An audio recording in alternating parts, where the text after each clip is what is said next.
Okay, thoughts on the week? it's been a really good week of practice. Obviously, we needed that victory last week. We've had a beautiful weather. Guys have been in good spirits. Obviously, still got guys that are dinged up, and as you can imagine and understand this time of year, all teams are. I'm sure they are as well.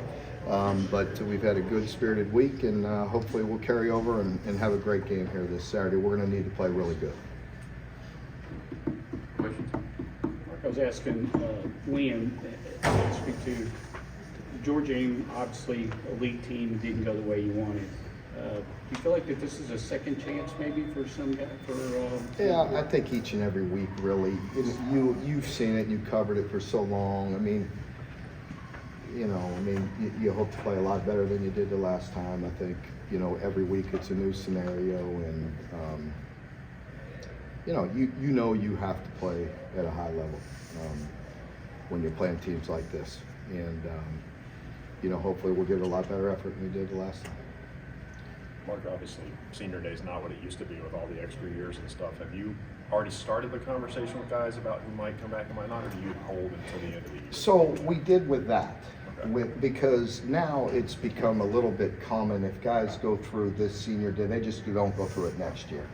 Yeah. And, sometimes, young men have been here, they're graduating, and they just want to do it, and they have full intentions of coming back, or 90%, and things like that. So, that's where we're at with senior day. We have quite a few guys go through. And we have, at least a handful of guys on our team right now that went through it last year and that won't go through it again. That's this senior class, at least the ones that have been here the last few years. They've been through a lot. Just what would you say about this class and what they've gone through? Just always grateful. They wouldn't be here if they weren't really solid members of our team and leaders and good players, and wouldn't be here so many years. So just great appreciation for the work that they've done, the leadership that they've shown. Yeah, have you been surprised at all with the way the transfer portal guys seem to fit in right away and talk about they're sorry that the year's coming to an end? Yeah, I think it's a great testament to our team, the players that are here and the assistant coaches, to create an environment that people like to be around. And so there's some guys that have thought for sure leaving. They're like, wait a minute here, I like this, I like it, and want to rethink it, and we'll see where it goes. We certainly have some time, and but I think it says a lot about the players and the assistant coaches. And I said it all year. I really like this group. I like the team, and I like the way they're going about their business. You said in the past, I think several times you'd rather say whoa than giddy up. Have you noticed that this week with the guys, kind of as far as their mentality going into this game? I don't know. I think it's been a good, for the last 3 or 4 weeks, you've heard me talk about it. It hasn't been coach speak. I think they've approached things in a good way. I think you get this late in the year, I don't have to say whoa as much. I mean, the guys are pretty beat up. When you get home at 3 a.m. and you got to go back to work the next day, it takes a little bit to get them going, no matter who you're playing. Just the guys, just mentally and physically, you got to get them in a good spot, and they have to do their part and try to get sleep when they can and get rest. That's easier said than done for all of us.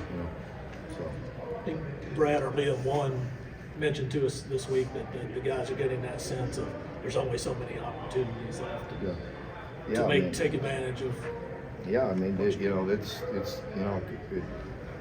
the season at times, feels like it's flying. At times it seems very slow. It just depends. I think for any of the players, they go through some ups and downs, physically and mentally. It's a long, taxing season, and you play the schedule that we have, and you have to have a great appreciation for our players and what they put into it, because it's certainly a challenge each and every week. Devin said the other day he feels 100%. Has he looked good this week? He really looked good yesterday. Yeah, I was pleased. Right. Today was our walkthrough. Ray's obviously had some huge games, and how is he embracing this challenge this week, knowing that that's always a physical front seven for Ben? I haven't noticed any difference in him. I think he's really trying to be detailed, conscientious, physical down the stretch, and wants to play well.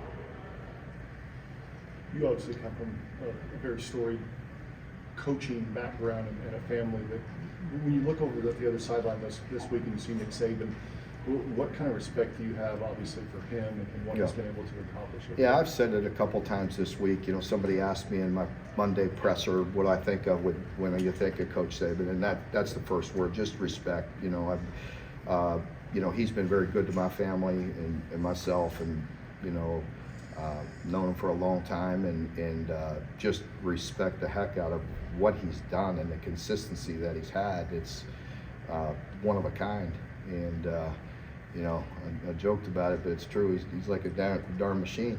You know, each and every week he just continues to do it like that at the level he has. Just, you know, really appreciate what he's done.